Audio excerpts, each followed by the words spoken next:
you have your equipment, you'll want to make sure that you are organized and that you have a good plan before you start filming. This could mean scripting or even outlining your topics. That's what I do. I don't ever get in front of the camera unless I'm completely ready for it. And it's not just making sure you're ready to go in front of the camera. Knowing what to do with the footage and the audio afterwards is just as important. That means setting up folders on your computer beforehand so that when you have your content, you know where it goes.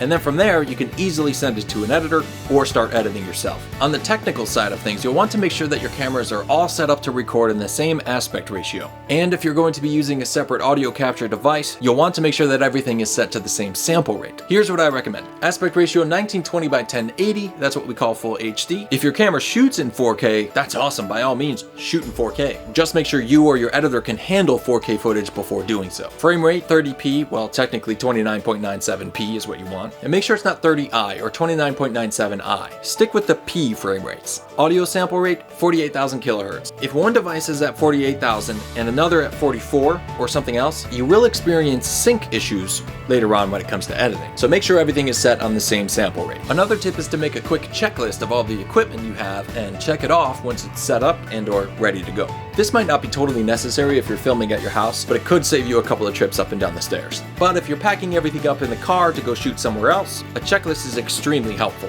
It's just the worst when you're setting up and you realize you've forgotten your tripod or something like that.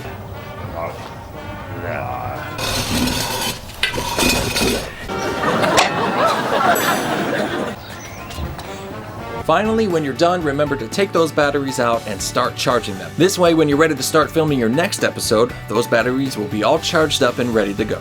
That's all for part 2. Next is part 3, filming. Thanks for watching. Don't forget to subscribe, like, and share.